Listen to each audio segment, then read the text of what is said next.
Hey everyone, I am back. I'm sorry it's been about a week or so that I haven't shared any of my recipes, but I'm getting ready to share one right now that I'm super excited about. I'm super excited because it's a one-pot recipe. Everybody loves one-pot recipes. It's super simple. So I'm going to walk you through the steps as I go along and cook for my family today. So the first thing I did was I cut up 3 boneless, skinless chicken breasts into bite-sized pieces, and I seasoned those with salt, pepper, and Italian seasoning. Next, I put about 3 tablespoons of olive oil into a 5-quart saucepan, and I'm getting ready to start cooking my chicken in there. You are going to saute your chicken in your saucepan for about 2 to 3 minutes or until it starts to get brown. So as you can see, my chicken is starting to cook. I'm going to cook that for about another 2 minutes or so. This has only been about 1 minute. And then I'm going to add in, you guys know that I am not good at measuring. I'm going to do my best. Or how about I just show you how much minced garlic I'm going to add in. Some garlic. I love garlic. If you haven't noticed, I use garlic a whole lot while I'm cooking. It's so good. So what is that? 2 teaspoons of minced garlic. And I'm going to stir that up and let the chicken continue to cook. When I tell y'all that this smells amazing. So for the next step, I actually did measure because I want it to be as accurate as possible. So the recipe calls for 2 cups of chicken broth. My 2 cups of chicken broth, I use the Publix brand. The more name brand of the recipe you use, so let's say if it's like a Swanson kind of chicken broth, it's just going to add more color to it. If you don't add, like if you add the generic kind where it's like Publix brand, it's probably going to be the same taste. You're just going to have a lighter color to whatever you're making. So it's not much of a difference besides color. So I'm continuing to cook my chicken. I'm going to let that cook for just a couple more seconds. Because once again, we don't want to overcook the chicken to where it's hard. So I see that it is getting cooked on about all of the sides. Of course, it's not done throughout the middle, but it's going to continue to cook. I'm going to add in 2 cups of chicken broth. That's my next step. 1.5 cups of heavy cream, heavy whipping cream. That is going to make your Alfredo sauce. Cups, which is just 1 16-ounce box of penne pasta. Next, I'm going to sprinkle some basil in there. Just dried basil that you can find in the seasoning aisle.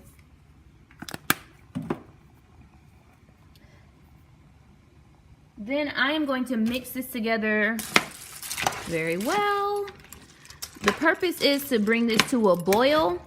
Once you bring it to a boil, you are going to reduce the heat and you're going to allow this to cook for about 20 to 25 minutes. So I will check back in with you all in just a little bit. Once this comes to a boil, I'm going to turn it down to probably about 4. But every couple minutes you want to continue to stir it so that it doesn't get, your food and your pasta doesn't get stuck to the bottom of the pan. So while my pasta is cooking, I'm going to walk you through the veggie that I'm going to make for today's dish. I'm going to make oven roasted green beans. If anyone is like me, I hate scrubbing dishes. But I'm a hand washer. I don't believe in dishwashers. Well, maybe I do, but maybe mine just sucks. But I hand wash all of my dishes.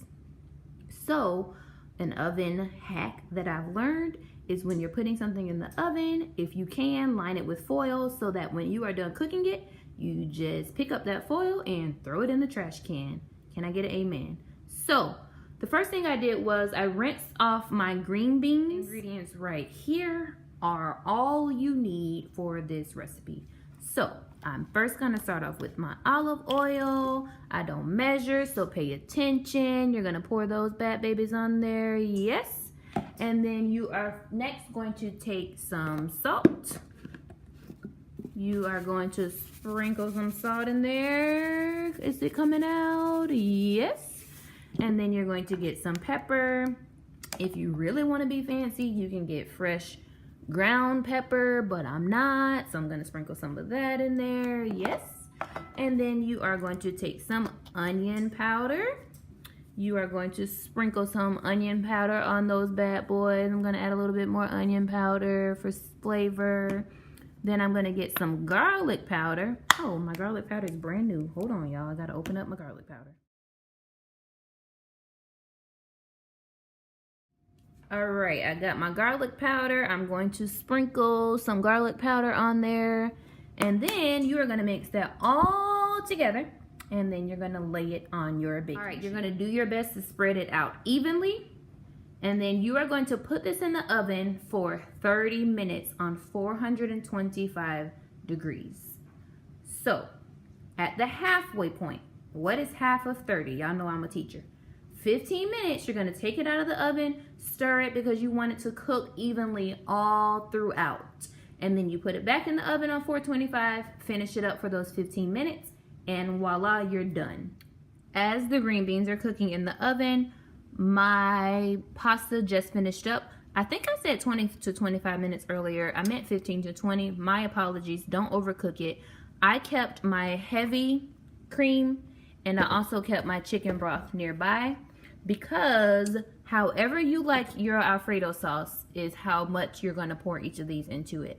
So while I was cooking it, I was like, man, I don't have a whole bunch of sauce in there. So I added a little bit more chicken broth and a little bit more cream. Of course, you know, the more cream, the thicker your sauce. The more broth, the more liquidy your sauce is going to be. Is liquidy a word? Not sure. Anyway, you are going to remove your pan from the eye because you don't want it to continue to cook. And then you are going to get freshly grated Parmesan cheese. I'm so excited about that because I love cheese. And you're going to get mozzarella cheese. So I'll be right back. I bought 3 of these. They were on sale, thank the Lord. So I got my Parmesan cheese. I'm going to do 2.5 of these into my pasta dish. And then I got my mozzarella.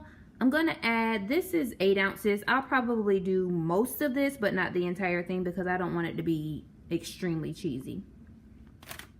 Okay, that looks like a lot, doesn't it? So I only did 2 of these, not 2.5, and I did the same amount of mozzarella.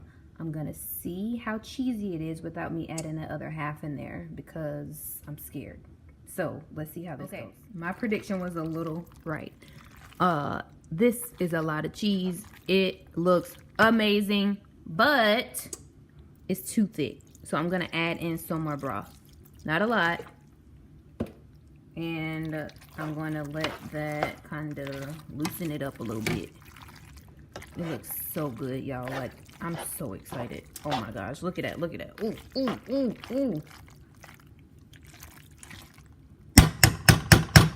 So you're going to taste it. If it tastes great, excellent. If you feel like it needs some more salt and pepper, add some more salt and pepper. You serve it warm. That's it. You can sprinkle a little bit of that basil on top for presentation, you know, when you serving boo, so he really think you doing your thing in the kitchen. There you go.